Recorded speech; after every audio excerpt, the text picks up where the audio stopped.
সবাইকে শুভেচ্ছা জানিয়ে মাছরাঙা দেশের সংবাদে স্বাগত জানাচ্ছি নাবিলা ফেরদৌস। দেশের অন্যান্য অঞ্চলের খবরের সঙ্গে আজ থাকছে উত্তরবঙ্গের সংবাদ পদ্মার তীরে। শুরুতে গার্ডিয়ান লাইফ ইন্স্যুরেন্স সংবাদ শিরোনাম। ইন্টারনেট বন্ধ বা ধীর গতিতে পাবনার বিপাকে 4 শতাধিক ফ্রিল্যান্সার, 10 দিনে ক্ষতি প্রায় 5 কোটি টাকা। রাঙ্গামাটিতে পর্যটক খাতে বিপর্যয়। ভোলায় মেঘনা তেঁতুলিয়ার পানি বিপদসীমার 69 সেন্টিমিটার উপরে, নিচু এলাকা প্লাবিত, দুর্ভোগে চরাঞ্চলের মানুষ। বৃষ্টির পূর্বাভাস। এবার উত্তরবঙ্গের সংবাদ পদ্মার তীরে।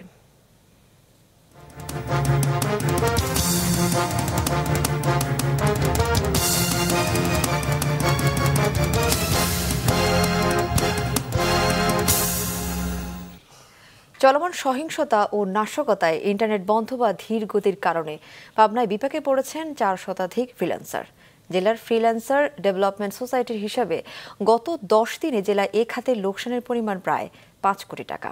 প্রতিনিধি শহীদুল ইসলামকে সাথে নিয়ে উৎপল মিডিয়ার রিপোর্ট। তথ্য প্রযুক্তির উন্নয়ন ও ডিজিটাল বাংলাদেশ গড়ার প্রত্যয়ে সরকারি পৃষ্ঠপোষকতায় সারা দেশের মতো পাবনাতেও ব্যাপকভাবে বিকশিত হয়েছে আউটসোর্সিং খাত। আইসিটি মন্ত্রণালয়ের তত্ত্বাবধানে এ জেলায় প্রায় 400 বেকার যুবক প্রশিক্ষণ নিয়ে শুরু করে আউটসোর্সিংয়ের কাজ। সাম্প্রতিক নাশকতার কারণে প্রায় 1 সপ্তাহ ইন্টারনেট বন্ধ এবং পরবর্তীতে নেট এলেও ধীর গতির কারণে চরম লোকসান গুনতে হয়েছে তাদের। আমাদের এই ইন্টারনেট সমস্যার কারণে ক্লায়েন্ট সম্ভবত আর কিছুদিন গেলেই হয়তো অন্য দেশ থেকে ডেভেলপার হায়ার করবে। এটা আমাদের জন্য খুবই মারাত্মক একটা ক্ষতির কারণ হয়ে দাঁড়াচ্ছে। রানিং প্রজেক্টগুলো আমরা হারিয়ে ফেলতেছি এবং ফিউচার যে কোনো নতুন প্রজেক্ট আমরা নিব সেটাও আমরা নিতে পারতেছি না, যার কারণে দেখা যাচ্ছে আমাদের আর্নিংটা টোটালি স্টপ হয়ে গেছে। আর এটা থেকে আমি মনে করি আমাদের মতো সরকারও রাজস্ব থেকে বঞ্চিত হচ্ছে। কাজ না করলে পরেও আমাদের দেখা যাচ্ছে যে মান্থলি মাস শেষে সবাইকে স্যালারি দিতে হচ্ছে। এ জেলায় এ খাতে গড়ে উঠেছে প্রায় 20টি ডিজিটাল আউটসোর্সিং কোম্পানি। এসব কোম্পানি থেকে প্রতিদিন গড়ে আয় হয় প্রায় 50,000 মার্কিন ডলার, যেখান থেকে সরকার রাজস্ব পায় প্রতিদিন প্রায় 7.5 থেকে 8,000 ডলার। প্রায় 400 জন মানুষ আমাদের এই ফ্রিল্যান্সিং খাতের সাথে পাবনা জেলায় যুক্ত আছে এবং তারা প্রতিদিন গড়ে প্রায় 50,000 ডলার ইনকাম করে এবং আমরা নেট থেকে সম্পূর্ণ বিচ্ছিন্ন থাকার কারণে আমাদের এই ডলার ইনকাম ব্যাহত হচ্ছে। আমাদের বিদেশি ক্লায়েন্টের সাথে কোনোভাবেই যোগাযোগ করতে পারছি না, অনেক চেষ্টা করে কোনোভাবেই যোগাযোগ করতে পারছি না। আমাদের অনেকগুলা প্রজেক্ট পেন্ডিং আছে, অনেকগুলা প্রজেক্ট অলরেডি ক্যান্সেল হয়ে গেছে, যার কারণে আমরা আর্থিকভাবে খুবই ক্ষতির সম্মুখীন হচ্ছি। নেট বন্ধ থাকায় ফ্রিল্যান্সারদের ক্ষতি হয়েছে প্রায় 5 কোটি টাকা। বাতিল হয়েছে অনেক অর্ডারও। নেটের ব্যাঘাত ঘটার পরে আমাদের কাজ অনেক হ্যাম্পার হচ্ছে, আর এতে করে আমাদের দেশের বাইরে যে ক্লায়েন্টগুলো আছে তাদের সাথে আমরা যোগাযোগ করতে পারতেছি না। ক্লায়েন্ট হারাচ্ছি কন্টেন্ট আপলোড না দেওয়ার ফলে। যত দ্রুত সম্ভব ইন্টারনেট আসলে আমাদের ভালো হয়। আমাদের কাজ মূলত অনলাইন ভিত্তিক এবং অনলাইন ভিত্তিক থাকার কারণে নেট না থাকায় আমরা কাজ করতে পারছি না। এখন নেটের প্রবলেমের কারণে আমাদের প্রতিদিন বাড়ি ফিরে যেতে হচ্ছে, যার কারণে আমাদের প্রচুর লস হচ্ছে। এ ক্ষতি পুষিয়ে নিতে সরকারি সহযোগিতা কামনা করেছেন স্থানীয় ফ্রিল্যান্সাররা। উৎপল মির্জা, মাছরাঙা সংবাদ, পাবনা। সরবরাহ বাড়ায় সপ্তাহের ব্যবধানে দিনাজপুরের হিলিতে শুকনা মরিচের দাম কমেছে কেজিতে 40 টাকা। এক সপ্তাহ আগে প্রতি কেজি শুকনা মরিচের প্রকারভেদে 280 থেকে 320 টাকা দরে বিক্রি হলেও বর্তমানে তা কমে 240 টাকা থেকে 280 টাকা বিক্রি হচ্ছে। ব্যবসায়ীরা জানান, সরবরাহ কমে যাওয়ায় শুকনা মরিচের দাম বেড়ে গিয়েছিল। এখন ওই অবস্থার পরিবর্তন হয়েছে, সরবরাহ বেড়েছে, তাই দাম কমেছে।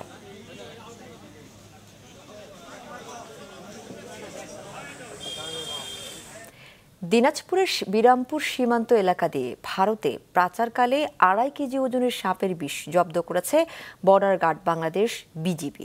জয়পুরহাট 20 বিজিবি ব্যাটালিয়নের অধিনায়ক লেফটেন্যান্ট কর্নেল নাহিদ নেওয়াজ জানান, গতকাল বিকেলে বিরামপুরের দমদপুর সীমান্ত এলাকা দিয়ে চোরা কারবারিরা ভারতে সাপের বিষ পাচারের চেষ্টা করছিল। খবর পেয়ে জয়পুরহাট 20 বিজিবি ব্যাটালিয়নের সদস্যরা সেখানে অভিযান চালায়। বিজিবির উপস্থিতি টের পেয়ে সাপের বিষ ফেলে পালিয়ে যায় চোরা কারবারিরা। পরে বিজিবি 2 কেজি 466 গ্রাম ওজনের সাপের বিষ জব্দ করে। এর আনুমানিক বাজার মূল্য 16 কোটি 2 লাখ টাকা বলেও জানান তিনি। অন্য এলাকার খবর, দেশে অস্থিতিশীল পরিস্থিতি সৃষ্টি হওয়ায় চলতি বর্ষা মৌসুমে প্রায় পর্যটক শূন্য রাঙামাটি জেলা। এতে লোকসান গুনছেন এ খাতের ব্যবসায়ীরা। রাঙামাটি প্রতিনিধি শঙ্কর হোড়ের পাঠানো তথ্যচিত্রে desk report. Symbol of Rangamati খ্যাত ঝুলন্ত সেতুর বর্তমান অবস্থা এটি। নেই পর্যটকের কোলাহল, শূন্য পড়ে আছে সেতুর পাশে ঘাটে বাঁধা ট্যুরিস্ট বোটগুলো। পর্যটক নিয়ে হ্রদে বেড়ানোর বদলে ঘাটেই দিন কাটছে ইঞ্জিন চালিত নৌকাগুলোর। একই অবস্থা জেলার অন্যান্য বিনোদন কেন্দ্রগুলোর। পাহাড়ে বর্ষার রূপ দেখতে প্রতি বছর এই সময়ে ভিড় করেন পর্যটকরা। অথচ এবার দেশে অস্থিতিশীল পরিবেশ তৈরি হওয়ায় মন্দা পর্যটন ব্যবসায়। আটকে পড়া পর্যটকরা বিশেষ পাসে রাঙামাটি ত্যাগ করতে পারলেও নতুন পর্যটকের দেখা নেই। কবে স্বাভাবিক হবে পরিবেশ তাও অনিশ্চিত। হতাশা নিয়ে দিন পার করছেন পর্যটন সংশ্লিষ্ট ব্যবসায়ীরা। এখন আমরা অলস সময় কাটাচ্ছি, যেহেতু দেশের সংকটময় পরিস্থিতি চলতেছে। কাস্টমার একদম কম, বেচা বিক্রি নাই, বসে কি করবো, সময় কাটাচ্ছি। বর্ষা মৌসুমে আসলে অনেক টুরিস্ট থাকার কথা ছিল। সার্বিক দেশের যে পরিস্থিতির কারণে আমরা গত কদিন টুরিস্ট আসে নাই। এ অবস্থায় পর্যটন কর্পোরেশনের প্রতিদিন 50,000 টাকা করে লোকসান হচ্ছে বলে জানালেন ব্যবস্থাপক। গত শীতের কারণে আমাদের হোটেল একেবারে শূন্য হয়ে যায়। এ কারণে আমাদের প্রায় আনুমানিক গড়ে প্রতিদিন 50,000 টাকা ক্ষতি হয়েছে। উদ্ভূত পরিস্থিতিতে জেলার পর্যটন খাতে 4 কোটি টাকা ক্ষতির কথা জানালেন চেম্বার প্রেসিডেন্ট। রাঙ্গামাটি পার্বত্য জেলায় পর্যটন খাতে এবং পর্যটন সংশ্লিষ্ট যারা আছে সবকিছু মিলিয়ে প্রায় 4 কোটি টাকার উপরে এখানে ক্ষতি হয়েছে। অস্থিতিশীল পরিস্থিতি কাটিয়ে আবারও পর্যটন কেন্দ্রগুলো মুখরিত হয়ে উঠবে এমনটাই প্রত্যাশা ব্যবসায়ীদের। মাছরাঙা নিউজ ডেস্ক। বিভাগীয় শহর সহ সারা দেশে কারফিউ শিথিল করায় জনজীবনে ফিরেছে স্বস্তি। অফিস, আদালত, ব্যবসা প্রতিষ্ঠানে শুরু হয়েছে মানুষের স্বাভাবিক চলাচল। আজও রাত 8টা পর্যন্ত কারফিউ শিথিল থাকছে চট্টগ্রামে। ফলে পুরোদমে কাজ চলছে পোশাক সহ বিভিন্ন কারখানায়। গাজীপুরে মহাসড়কে দেখা গেছে স্বাভাবিক যান চলাচল। ধাপে ধাপে কারফিউ শিথিল করায় সিরাজগঞ্জে স্বাভাবিক হচ্ছে জনজীবন। কারফিউ শিথিলের সময় সকাল 6টা থেকে রাত 9টা পর্যন্ত। ব্রাহ্মণবাড়িয়ায় সকাল 6টা থেকে রাত 8টা পর্যন্ত কারফিউ শিথিল করেছে স্থানীয় প্রশাসন। এতে দিনে পরিবেশ প্রায় স্বাভাবিক হয়ে এসেছে। সকাল 8টা থেকে বিকাল 5টা পর্যন্ত কারফিউ শিথিল হওয়ায় জনমনে স্বস্তি ফিরছে নরসিংদীতে। এদিকে কোটা আন্দোলন ঘিরে সহিংসতার অভিযোগে চট্টগ্রাম নগরীতে 19 মামলায় গত 24 ঘন্টায় 27 জন সহ মোট 476 জনকে গ্রেফতার করা হয়েছে। সিরাজগঞ্জের সবশেষ 26 জন সহ গ্রেফতার করা হয়েছে মোট 167 জনকে। একটি মহল সোশ্যাল মিডিয়ার মাধ্যমে গুজব ছড়িয়ে সাধারণ মানুষের মধ্যে বিভ্রান্তি ছড়াচ্ছে বলে মন্তব্য করেছেন স্বরাষ্ট্রমন্ত্রী আসাদুজ্জামান খান কামাল। দুপুরে নারায়ণগঞ্জে ক্ষতিগ্রস্ত বিভিন্ন সরকারি বেসরকারি স্থাপনা ও প্রতিষ্ঠান পরিদর্শন শেষে পুলিশ সুপার কার্যালয়ে ব্রিফিংয়ে স্বরাষ্ট্রমন্ত্রী আরও বলেন, ছাত্র আন্দোলনের নেতারা নতুন যে 8 দফা দাবি দিয়েছে তার মধ্যে যৌক্তিকগুলো পর্যায়ক্রমে মেনে নেওয়া হবে। তিনি জানান, কোটা আন্দোলনের সমন্বয়কারী 3 জনকে নিরাপত্তা হেফাজতে রাখা হয়েছে। কারা তাদের আক্রমণ করতে চায় সে বিষয়ে জিজ্ঞাসাবাদ করে পরবর্তী ব্যবস্থা নেওয়া হবে বলে জানান মন্ত্রী। ওই দাবির পরে নতুন করে আরও 8 দফা দিয়েছিল। আমাদের মাননীয় প্রধানমন্ত্রী বলেছেন এই 8 দফা দাবি উনি ক্রমান্বয়ে যৌক্তিক দাবিগুলো তিনি করবেন, মেনে নেবেন, কিন্তু সেই সুযোগও তারা দেয়। একজন তার বাবাকে ফোন করেছেন যে আমি আত্মগোপন করলাম আমি ইসে থাকার জন্য, আপনারা আমায় কোথায় আছি জানাবেন না। এইরকম খবর যখন আমরা পাই সোশ্যাল মিডিয়াতে তারা এই ধরনের প্রচার করেছেন, এগুলো যখন আমরা পেয়েছি তখন তাকে সেফ কাস্টডিতে আমরা নিয়েছি। আমরা তাদের কাছে জিজ্ঞাসা করছি যে কারা তাকে এই আক্রমণ করতে চাচ্ছে। এগুলি জিজ্ঞাসাবাদ পরে আমরা সিদ্ধান্ত নেব তাকে মানে কিভাবে কি করা যাবে। মাদারীপুরে কোটা আন্দোলনের জেরে সংঘর্ষ, হামলা, ভাঙচুর ও অগ্নিসংযোগের ঘটনায় ক্ষতিগ্রস্ত বিভিন্ন স্থাপনা পরিদর্শন করেছেন মুক্তিযুদ্ধ বিষয়ক মন্ত্রী আ ক ম মোজাম্মেল হক। দুপুরে পরিদর্শন শেষে সাংবাদিকদের তিনি বলেন, দৃশ্যমান ও প্রকাশ্য জঙ্গিদের নির্মূল করা হলেও লুকিয়ে থাকা এবং বিদেশি প্রভুদের মদদে তৈরি জঙ্গিদের এখনও নির্মূল করা সম্ভব হয়নি। মাদারীপুরে 3 দিনের ভাঙচুর ও অগ্নিসংযোগের ঘটনায় প্রায় অর্ধশত কোটি টাকার ক্ষতি হয়েছে। সাবেক নৌমন্ত্রী শাহজাহান খানের মালিকানাধীন সার্বিক পরিবহনের 32টি বাস সহ 36টি গাড়ি পুড়িয়ে দেওয়া হয়েছে। ভাঙচুর করা হয় সার্বিক পেট্রোল পাম্প। মাদারীপুরের জেলা প্রশাসকের কার্যালয় ও জেলা আওয়ামী লীগ অফিস সহ ভাঙচুর করা হয়েছে। পুড়িয়ে দেওয়া হয়েছে শহরের লঞ্চ ঘাট এলাকার 1 নম্বর পুলিশ ফাঁড়ি।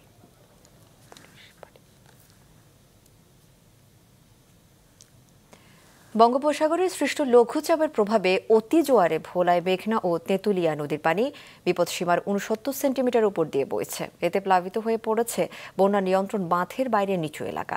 দুর্ভোগে পড়েছেন 7 উপজেলার বিভিন্ন চরাঞ্চলের কয়েক হাজার মানুষ। ভোলা প্রতিনিধি হামিদুর রহমান হাসিবের পাঠানো তথ্যচিত্রে ডেস্ক রিপোর্ট। বঙ্গোপসাগরে লঘুচাপের কারণে অতি জোয়ারের পাশাপাশি রয়েছে উজানের পানির চাপ। এতে বেড়েই চলেছে মেঘনা নদীর পানি। অস্বাভাবিক জোয়ারের পানিতে ভোলায় সদর উপজেলার রাজাপুর ও ধনিয়া ইউনিয়ন প্লাবিত হয়েছে। সকাল ও বিকাল 2 থেকে 3 ফুট উচ্চতার জোয়ারের পানিতে ডুবে ও ভাসে প্রায় 5000 পরিবারের ঘরবাড়ি। এতে বাসিন্দাদের ব্যাপক ক্ষতি হচ্ছে। আমাদের ঘরদর সব ডুবে যায়, ক্ষতিগ্রস্ত। আমরা পুরো অসুবিধা আছি, রাঁধতে পারি না, বাড়তে পারি না, সব লার্কি নাই লুরকি নাই, সবাই আমরা বিদ্যা বুড়িয়া গেছি সব। আমরা রাত্রে ঘুমাইতে পারি না পানি, অতিরিক্ত পানির কারণে। জোয়ারের পানি এলেই বন্ধ থাকে পরিবারগুলোর রান্নাবান্না। অনেকের ঘরে থাকার উপায় থাকে না। চরাঞ্চলে এমন প্লাবনে গোখাদ্যের সংকট দেখা দিয়েছে। বছরের পর বছর এ অবস্থা দেখা দিলেও কোনো পদক্ষেপ নেই কর্তৃপক্ষের, অভিযোগ এলাকাবাসীর। জলোচ্ছ্বাসের এই ভোগান্তিটা আমরা পাইতে হয় আসলে মে মাসের শেষের দিক থেকে আগস্ট পর্যন্ত। ওই সাইডে তো বেরিবাদে তো আমাকে সমস্যা হতো না, পানিটা রুখতো না। জোয়ারের পানি থেকে রক্ষার জন্য বেড়িবাঁধ নির্মাণের দাবি স্থানীয় চেয়ারম্যানেরও। ইউনিয়নের চেয়ারম্যান হিসাবে আমি আবেদন করব বাকি 10 কিলোমিটার বেড়িবাঁধ অতি দ্রুত বাস্তবায়ন করে এই প্রায় 5000 পরিবারকে পানিবন্দী জীবনযাপন থেকে রক্ষা করার জন্য। জোয়ার ভাটায় ডুবে ও ভাসে জেলার দৌলতখানের মদনপুর, মেদুয়া, হাজিপুর, তজুমুদ্দিনের চর জহিদুদ্দিন, চর মোজাম্মেল, লালমোহনের কচুয়াখালীর চর, চর ফ্যাশনের ঢালচর, চর পাতিলা ও মনপুরার কলাতলি চরের বেশিরভাগ এলাকা। পানির লেগে কোনো আমাকে কাজ কাম কিছু না, ভাত খানাও বন্ধ হয়ে যায়, সব বন্ধ হয়ে যায়। ঘর বাড়ি পানি উঠা কোনো কিছুই ফাইনা ফাইতাছে না সরকারের তো। এই যে গরুটি লইয়া এখন মনে করেন এই রাস্তার উপরে রয়েছে, এই রাত করে এই গরু কে পাহারা দিব? অতি জোয়ারের পানি থেকে রক্ষা পেতে বেড়িবাঁধ দেওয়ার বিষয়ে সম্ভাব্যতা যাচাইয়ের কথা জানিয়েছে স্থানীয় পানি উন্নয়ন বোর্ড। নিম্নাঞ্চলের যে অংশটুকু বেড়িবাঁধের বাহিরে, এটা আসলে সেটব্যাক এতই কম যে বিশেষ করে মেঘনার পাড়ে ধনিয়া বাক্সিপুর এলাকায় যে ওখানে নতুন করে আপাতত বেড়িবাঁধ দেওয়ার পরিকল্পনা নেই। তবে ভবিষ্যতে আমরা এটা ফিজিবিলিটি স্টাডি করে দেখব যে কি ধরনের কাজ হাতে নেওয়া যেতে পারে। পূর্ণিমার জোর প্রভাবে মেঘনা ও তেঁতুলিয়ার নদীর পানি গত কয়েকদিন ধরে বাড়ছে। মাছরাঙা নিউজ ডেস্ক। এদিকে বঙ্গোপসাগরে সৃষ্ট লঘুচাপের কারণে আগামী 30 ও 31 জুলাই দেশের বিভিন্ন অংশে ভারী বৃষ্টি হতে পারে বলে জানিয়েছে আবহাওয়া অধিদপ্তর। সব সমুদ্র বন্দরকে 3 নম্বর স্থানীয় সতর্কতা সংকেত দেখাতে বলা হয়েছে। উত্তর বঙ্গোপসাগরে ও এর আশেপাশে গত কয়েকদিন ধরে সৃষ্টি হওয়া লঘুচাপটি পশ্চিমবঙ্গ ও বঙ্গোপসাগরের উত্তর পশ্চিমে অবস্থান করছে। এরই প্রভাবে মাসের শেষে খুলনা, বরিশাল, চট্টগ্রাম ও সিলেট বিভাগে দমকা হাওয়া সহ ভারী বৃষ্টির পূর্বাভাস দিয়েছে আবহাওয়াবিদরা। তারা জানান, রাজধানীতে আগামী সোমবার বৃষ্টি হতে পারে। অন্যদিকে রাজশাহী ও রংপুর বিভাগের উপর দিয়ে বয়ে যাচ্ছে মৃদু তাপপ্রবাহ। আগস্ট মাসে পরীক্ষামূলক বিদ্যুৎ উৎপাদনের জন্য প্রস্তুত পটুয়াখালী 1320 মেগাওয়াট কয়লা ভিত্তিক তাপ বিদ্যুৎ কেন্দ্রের প্রথম ইউনিট। সংশ্লিষ্টদের দাবি, সর্বাধুনিক প্রযুক্তি ব্যবহার করায় কেন্দ্রটি পরিবেশের উপরেও তেমন ক্ষতিকর প্রভাব ফেলবে না। প্রতিনিধি চিন্ময় কর্মকারের পাঠানো তথ্য ছবি নিয়ে ডেস্ক রিপোর্ট। দেশের দক্ষিণাঞ্চলে বিদ্যুৎ হাব গড়ে তোলার লক্ষ্যে পটুয়াখালীতে জেলার দ্বিতীয় তাপবিদ্যুৎ কেন্দ্রের নির্মাণ কাজ শুরু হয় 2019 সালের 31শে আগস্ট। জেলার কলাপাড়া উপজেলায় রুরাল পাওয়ার কোম্পানি লিমিটেড এবং চীনের রাষ্ট্রায়ত্ত প্রতিষ্ঠান নরিনকো ইন্টারন্যাশনাল পাওয়ার কোম্পানির যৌথ বিনিয়োগে তৈরি হচ্ছে এই কেন্দ্র। এরই মধ্যে শেষ হয়েছে জেটি, কনভেয়ার বেল্ট, টারবাইন, চুল্লি, cold storage, steel structure, boiler, cooling tower, water feed ও জেনারেটর বসানোর কাজ। প্রায় 1,500 চীনা কর্মী ও 4,500 বাংলাদেশি কর্মীর সমন্বয়ে চলছে বিশাল কর্মযজ্ঞ। এখান থেকে যে বিদ্যুৎটা উৎপাদন হবে সেটা আমাদের 400 কেভি জিআইএস সিস্টেমের মাধ্যমে ট্রান্সমিট হবে। এই ট্রান্সমিটের জন্য যে পাওয়ার ইভেকুয়েশন ফ্যাসিলিটির দরকার সেটা আমরা নিজেরা তৈরি করেছি। এরই মধ্যে প্রস্তুত হয়েছে 660 মেগাওয়াট ক্ষমতার প্রথম ইউনিট। চলছে শেষ পর্যায়ের টেস্টিং ও কমিশনিং এর কাজ। একই ক্ষমতার দ্বিতীয় ইউনিটের কাজ দ্রুত এগিয়ে চলেছে। কয়লাটাও কিন্তু আমরা পালভারাইজ কোল ইউজ করি। পালভারাইজ কোলস হচ্ছে সেটা হচ্ছে যে আমরা সলিড কয়লাটা ইউজ করি না, আমরা এটাকে পাউডারের মতো করে দেন আমরা এটাকে বার্নারে দেই যাতে যেন প্রপার বার্নিংটা হয় এবং কম carbon dioxide, sulphur dioxide, nitrogen dioxide produce করে। জাতীয় গ্রিডে বিদ্যুৎ সরবরাহের জন্য 20 কিলোমিটার লম্বা 400 কিলোভোল্ট সঞ্চালন লাইন তৈরি করা হয়েছে। আমাদের প্রথম ইউনিটটা বিদ্যুৎ উৎপাদনের জন্য সম্পূর্ণরূপে রেডি আছে। আমরা জুলাই মাসের শেষে ব্যাকফিট পাওয়ার পেলে আগস্ট মাস থেকে প্রথম ইউনিটের 660 মেগাওয়াট বিদ্যুৎ পরীক্ষামূলকভাবে উৎপাদন করে জাতীয় গ্রিডে সংযুক্ত করতে পারবো বলে আশা রাখি। এরপর পরবর্তীতে আমাদের দ্বিতীয় ইউনিট আমরা চালু করতে পারবো এবং সেখান থেকেও ডিসেম্বর মাসের মধ্যে আরও 660 মেগাওয়াট বিদ্যুৎ জাতীয় গ্রিডে সংযুক্ত করতে পারবো বলে আশা রাখি।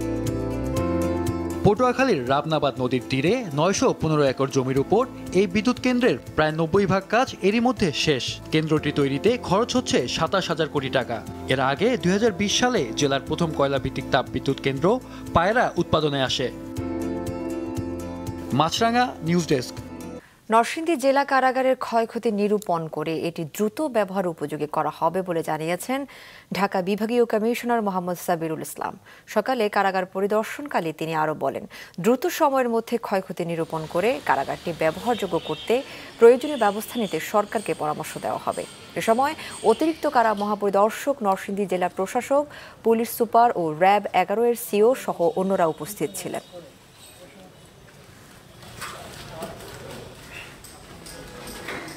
নানা আয়োজনে সারা দেশে উদযাপিত হচ্ছে স্বেচ্ছাসেবক লীগের 30তম প্রতিষ্ঠা বার্ষিকী।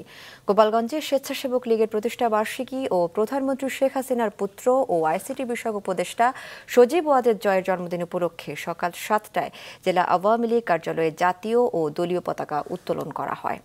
সকাল 9টায় জাতির পিতা বঙ্গবন্ধুর সমাধিতে শ্রদ্ধা জানান সদর উপজেলা স্বেচ্ছাসেবক লীগের নেতাকর্মীরা। পরে বঙ্গবন্ধু ও তার পরিবারের শহীদ সদস্যদের রুহের মাগফিরাত ও সজীব ওয়াজেদ জয়ের দীর্ঘায়ু কামনায় ফাতিহা পাঠ ও বিশেষ মোনাজাত করা হয়। গাইবান্ধায় প্রতিষ্ঠা বার্ষিকী উপলক্ষে দুপুরে জেলা আওয়ামী লীগ কার্যালয়ে দুস্থদের মাঝে খাদ্য বিতরণ করা হয়। পরে সেখানে মিলাদ মাহফিল ও আলোচনা সভার আয়োজন করা হয়। এছাড়া দিনাজপুরে হিলি সহ সারা দেশে পালিত হয় স্বেচ্ছাসেবক লীগের প্রতিষ্ঠা বার্ষিকী।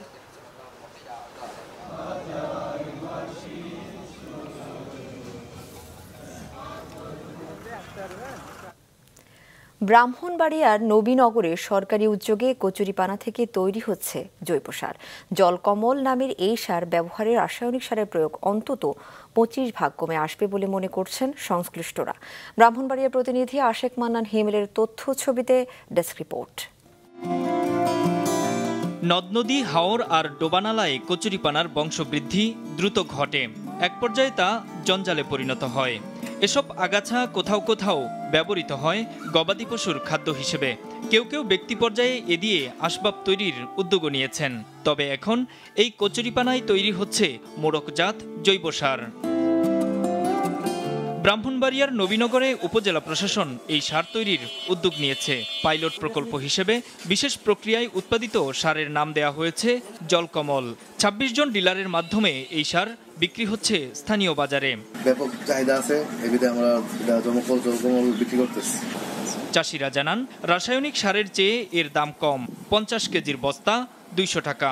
এই সার ব্যবহারে ফসলও ভালো পাচ্ছেন তারা। ফলন হয় ভালো হয়েছে, লাউ অনেক ফলন হয়েছে। সার আপনার ফসল উন্নত করতেছে। কৃষি কর্মকর্তা জানান, সার উৎপাদনে কচুরিপানা সংগ্রহের ক্ষেত্রে বেশ কিছু বিষয়ে নজর রাখতে হয়। ফেলে দিতে হয় কচুরিপানার নিচের কালো অংশ।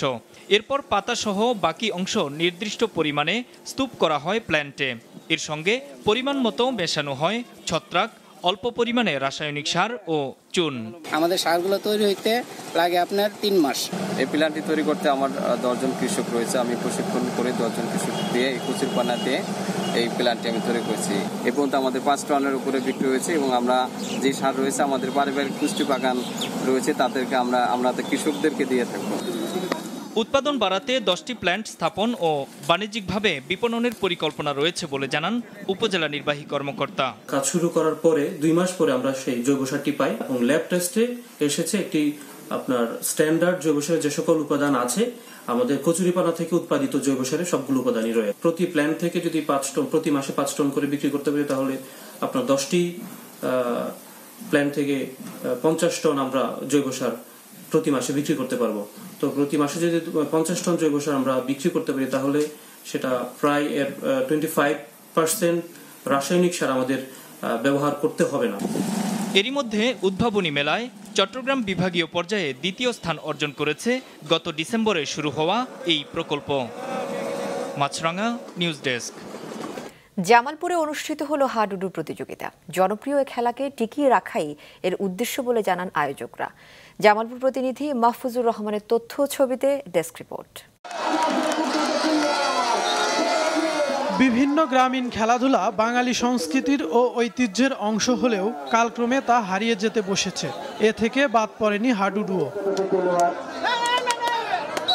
এই খেলাকে টিকিয়ে রাখতে জামালপুর সদরের জালিয়ারপাড় ব্যবসায়ী সমিতির আয়োজনে সম্প্রতি অনুষ্ঠিত হলো হাডুডু প্রতিযোগিতা। খেলা দেখতে জালিয়ারপাড় এলাকায় জড়ো হন পাশের জেলা ও উপজেলার হাজারেরও বেশি দর্শক ও খেলাপ্রেমী। এই খেলা যাতে গ্রাম বাংলায় নিয়মিত চলে তার জন্য আমি আয়োজকদের আবারও ধন্যবাদ জানাই। আমার জন্মের পরে এরকম আয়োজন খুবই কম দেখেছি। এই খেলার জন্য প্রতি বছরই আয়োজন কমিটি আয়োজন করে এই প্রত্যাশা করি। বর্তমান জগতে এই ইয়াং জেনারেশন মোবাইলের কারণে দেখা যাচ্ছে এই খেলাটা দিন দিন বিলুপ্তির পথে। তো এখানে আয়োজক কমিটিরা অনেক কষ্ট করে বা প্লেয়ার ম্যানেজ করে আবার সেই খেলাকে জাগৃত করছে।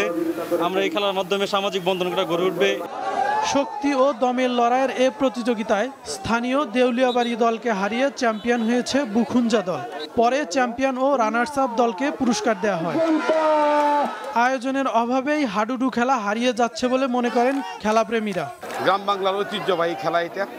আমরা ফুটবল ক্রিকেটের প্রতি বেশি আসক্ত হয়ে পড়েছি। তো আমাদের যেহেতু জাতীয় খেলা, আমি আমার ব্যক্তিগত চেষ্টায় এই খেলাকে প্রতি বছর এই সময়ে আমরা যেন করতে পারি। ঐতিহ্যবাহী হাডুডু খেলা টিকিয়ে রাখতে প্রতি বছরই এমন আয়োজনের প্রত্যাশা জামালপুরবাসীর। মাছরাঙা নিউজ ডেস্ক। মাছরাঙা দেশের সংবাদ শেষ করার আগে গার্ডিয়ান লাইফ ইন্স্যুরেন্স সংবাদ শিরোনামগুলো আরও একবার। ইন্টারনেট বন্ধ বা ধীর গতিতে পাবনায় বিপাকে 4 শতাধিক ফ্রিল্যান্সার, 10 দিনে ক্ষতি প্রায় 5 কোটি টাকা। রাঙামাটিতে পর্যটন খাতে বিপর্যয়। ভোলায় মেঘনা তেঁতুলিয়ার পানি বইছে বিপদসীমার উপরে, নিচু এলাকা প্লাবিত, দুর্ভোগে চরাঞ্চলের মানুষ, বৃষ্টির পূর্বাভাস। আগামী মাসে পরীক্ষামূলক উৎপাদনে যাচ্ছে পটুয়াখালীর কয়লা ভিত্তিক তাপ বিদ্যুৎ কেন্দ্রের প্রথম ইউনিট, জানিয়েছেন সংশ্লিষ্টরা।